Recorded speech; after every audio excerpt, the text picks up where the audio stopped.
हम बात करते हैं, यहाँ पे टोरेंट पावर तो हम देख रहे हैं 4% ऊपर है, इसके अलावा हम देख रहे हैं टाटा पावर भी लगभग 3% ऊपर है। अब ये बताएं, इस पूरे पैक में जहाँ तेज़ी का आलम बना हुआ है, क्या करना चाहिए, कौन सा आपको पसंद आ रहा है?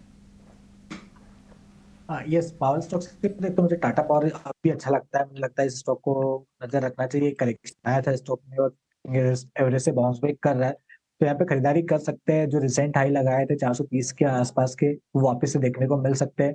नीचे 370 का एक अच्छा सपोर्ट रहेगा। इसके अलावा पावर ग्रिड मुझे अच्छा लगता है। इस स्टॉक की भी बात करें तो करेक्शन के बाद एक बेस बनाने की कोशिश कर रहा है 260 रुपए के आसपास। जैसे ही ये स्टॉक 270 का लेवल निकालेगा, हमको 295 300 तक की अपसाइड देखने को मिल सकती है। तो टाटा पावर पावर दो टॉपिक रहेंगी पावर स्पेस से। और यहाँ पर एक बार फिर से हम ऊपर के लेवल्स आते हुए देखेंगे और साथ ही पावर ग्रिड आपकी अगली इस पूरे क्षेत्र में पिक है।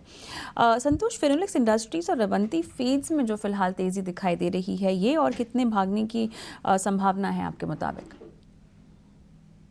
पहले अपील की थी तो स्टॉक का स्ट्रक्चर अच्छा है। हमने बीच में एक रैली देखी थी in the month of January, उसके बाद स्टॉक थोड़ा सा करेक्ट हो रहा है, लेकिन अब फिर से सपोर्ट लेके बाउंस बैक करने की कोशिश कर रहा है। तो ऑन इमीडिएट बेसिस मुझे लगता है कि शायद इसमें आपको 550 तक की अपसाइड देखने को मिल सकती है।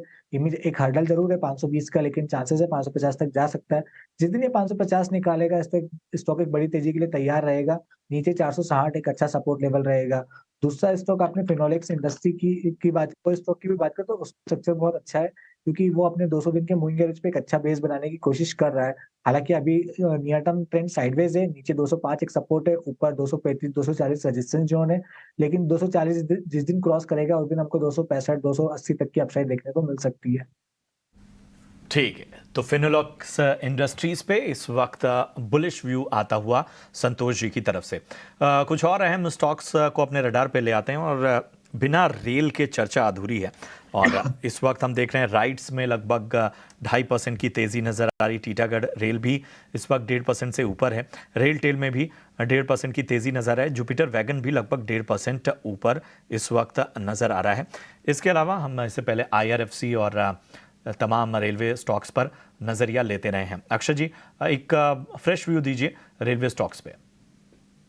जी, रेल स्टॉक्स ब्रॉडर सेक्टर में आप देखें बहुत ही उतार चढ़ाव का एक छोटा सा एक टाइम फेज चला है, जहां पर काफी उतार चढ़ाव देखने को मिला है। तो डायरेक्शन बनने की खोज में है, एक अच्छे रिबाउंड की कोशिश में है। तो दो तीन स्टॉक्स जो इनमें उभर के आ रहे हैं, जिनका टेक्निकल सेटअप अच्छा है, जहां पे वॉल्यूम्स का इंप्रूवमेंट हो रहा है। पहला होगा जुपिटर वैगन्स। जुपिटर वैगन्स 320 में आप देखें काफी एक्सप्लोसिव वॉल्यूम एक्शन देखने को मिला है। ब्रॉडर चार्ट स्ट्रक्चर स्ट्रांग है, बस शॉर्ट टर्म वोलेटिलिटी का शिकार हुआ है। पर मेरा मानना है कि इसमें मोमेंटम रिगेन हो जाएगा। 320 का सपोर्ट है, तो आपको 400 420 ये ट्रेडिंग टारगेट बनेंगे। उसके चलते आप जुपिटर वैगन्स को बाय करने की सोचे। IRCTC दूसरा रहेगा, जिसका FNO में भी एक्सपोजर है, विच इज एन ऑप्शंस में। 880 ये बहुत अहम स्तर है, जहां से बार बार ये स्टॉक उछलता हुआ दिख रहा है। सेकंड अटेम्प्ट है, 880 से घुमा है, जो वापस आपको 1000 का स्तर जल्दी दिख सकता है। तो इसका भी चार्ट सेटअप स्ट्रांग होने के चलते IRFC में बाय करने की रेकमेंड करूंगा फॉर टारगेट्स ऑफ 1000 प्लस। और लास्ट रहेगा RVNL, रेल विकास निगम लिमिटेड। सिमिलर चार्ट स्ट्रक्चर है, 220 का सपोर्ट बेस है, 280 का रेजिस्टेंस एरिया है। थोड़ा चॉपी रहेगा जरूर, पर 280 अटेम्प्ट करने की प्रोबेबिलिटी ज्यादा दिख रहा है मुझे। तो इन तीन रेल शेयरों को आप अपने बाइंग के रेडार में आप रखें। थोड़ा टाइम लगे, चॉपी रहे, पर ये टारगेट बनते हुए जल्दी मुझे दिख रहे हैं। तो ये अहम स्टॉक का रेलवे स्टॉक्स जो पसंद आ रहे हैं इस वक्त अक्षय जी को। अक्षय जी, मैं आपके पास एक बार फिर आऊँगा। जिन स्टॉक्स का मैं नाम लेने जा रहा हूँ, ये स्टॉक्स इसलिए भी बड़े मायने रखते हैं क्योंकि अक्सर चाहे लॉन्ग टर्म इन्वेस्टर्स हो या ट्रेडिंग के लिहाज से लोग एंट्री का मौका खोजते रहते हैं। और हाल फिलहाल जिस तरह के करेक्शन के दौर से ये स्टॉक गुजर रहे हैं, और उसमें एक हमेशा से जिज्ञासा बनी हुई है कि क्या ये मौका हो सकता है।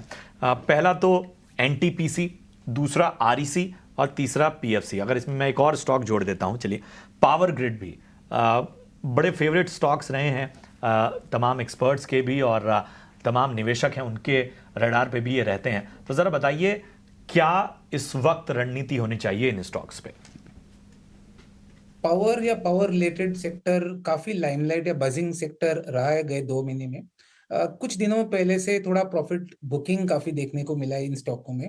तो जो है मोमेंटम टूट गए। तो बहुत सारे पावर सेक्टर में मोमेंटम टूटने के कारण अगर आप इसमें ट्रेडिंग या इन्वेस्टमेंट करें तो आपको जल्द इसका जवाब नहीं मिलेगा। बाय एंड होल्ड करने को कम से कम आपको 1.5 से 2 महीने का टाइम देना पड़ेगा, क्योंकि अभी भी तक कोई सपोर्ट बनते हुए मुझे फिलहाल चार्ट्स पे नहीं दिख पा रहा है।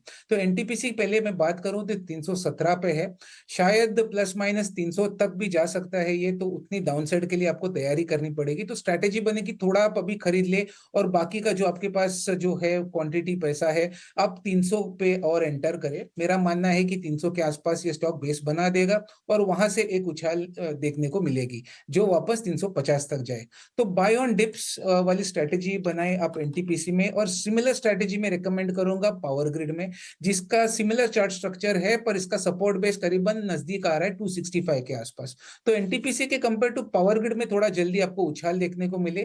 ट्रेडिंग का नजरिया बनाए पावर ग्रिड में, 275 तक टारगेट बनाइए। और अगर बात करूं मैं पावर फाइनेंस कंपनीज की जो पीएफसी और आरईसी है, तो थोड़ा नेगेटिव चार्ट स्ट्रक्चर है। पीएफसी बहुत ही अहम स्तर पे ट्रेड हो रहा है जो है 372। आप अगर निवेशक हो तो मैं कहूंगा थोड़ा सा वेट कर लेते हैं, क्योंकि एक bearish head and shoulder pattern बनने के संकेत दिख रहा है, अभी तक कंफर्मेशन हुआ नहीं है। तो थोड़ा मैं इसमें एक थोड़ा मैं रिव्यू करना चाहूंगा, तो उसके चलते पीएफसी में कोई मैं राय नहीं रखना चाहूंगा। तो आरईसी अगर मैं यहाँ पे इसमें देखूं तो आरईसी में थोड़ा बेटर चार्ट स्ट्रक्चर है ओवर पीएफसी। 420 का सपोर्ट है, तो 400 और 420 ये रेंज में कोई निवेशक हो उनको बाय करना है पावर फाइनेंस कंपनी, तो आरईसी मुझे पीएफसी के ऊपर बेटर लग रहा है। थोड़ा बाय ऑन डिप स्ट्रेटेजी बनाए, पर जरूर बाय करें। 360 का स्टॉप लॉस बनाए और ऊपर में 500 तक टारगेट बनाए with a time horizon of 1 to 1.5 month. चलिए, तो कहना पड़ेगा अक्षय आपका और संतोष का कम से कम पावर ग्रिड को लेकर नज़रिया बहुत ज़्यादा मेल खाता है। 275 आप बोल रहे हैं, 300 तक के टारगेट्स उन्होंने ही कहे हैं। एनटीपीसी में हालांकि आप कह रहे हैं कि बाय ऑन डिप्स की सलाह है। पावर फाइनेंस में आरईसी आपको पीएफसी के मुकाबले बेहतर लग रहा है, और यहाँ पर 400 से लेकर 420 के लेवल्स पे किसी को अगर खरीदारी करनी है तो फिलहाल मौका बनता है। संतोष, थोड़ा सा टेक्सटाइल सेक्टर में मैं चाहती हूँ कि हम फोकस करें, क्योंकि कुछ स्टॉक्स हैं जो लगभग 5-5% तक की तेज़ी दिखा रहे हैं फिलहाल, अगर सोमा टेक्सटाइल की बात करें। इसके अलावा आप आरवी डेनिम्स देख लीजिए, एसपी इंडस्ट्री, गोकुलदास का एक्सपोर्ट्स देख लीजिए, यहाँ भी लगभग 2.5 से 3% तक की तेज़ी आज के सत्र में फिलहाल दिखाई दे रही है। ये इन काउंटर्स में फिलहाल कोई रणनीति? यस कविता, आपने बिल्कुल सही आइडेंटिफाई किया। मेरी भी नजर टेक्सटाइल स्टॉक्स पर ही थी। आज अच्छे स्ट्रेंथ दिखा रहे हैं। किसी को सेफेस्ट प्ले करना है तो इस थीम का जो सबसे क्वालिटी स्टॉक है वो है केपीआर मिल। बात करें तो एक classical inverse head and shoulder formation बनते नजर आ रहा है 200 दिन के मूविंग एवरेज पे। एक फंडामेंटली बहुत ही साउंड कंपनी है, तो करंट लेवल पे खरीदारी कीजिए। आप थोड़ा सा पोजिशनल नजरिया रखिए। नीचे 750 का स्टॉप लॉस रहेगा, ऊपर में 900 रुपए तक की अपसाइड देखने को मिल सकती है। इसके अलावा थोड़ा सा हाई बीटा स्टॉक है फिलहाल। इस स्टॉक की भी बात करें, इस स्टॉक में आज अच्छी 14% की तेजी देखने को मिल रही है। स्टॉक अपने 200 दिन के मूविंग एवरेज से बाउंस बैक कर रहा है। जिस आपका स्ट्रक्चर है लग रहा है ऊपर वापस से 70-72 तक जा सकता है। अगर कोई खरीदारी करता है तो उसके लिए स्टॉप लॉस रहेगा 58 रुपीज का। चलिए, तो फिलहाल टेक्सटाइल क्षेत्र में ये तो कंपनियां रिकमेंडेशन के तौर पर सोमा टेक्सटाइल्स और केपीआर मिल जो बताए हैं संतोष ने। लेकिन शो को आगे बढ़ाते हैं और अगले खास सेगमेंट की ओर रुख कर लेते हैं। ऑप्शन में कमाई के लिए मुनाफे का ऑप्शन।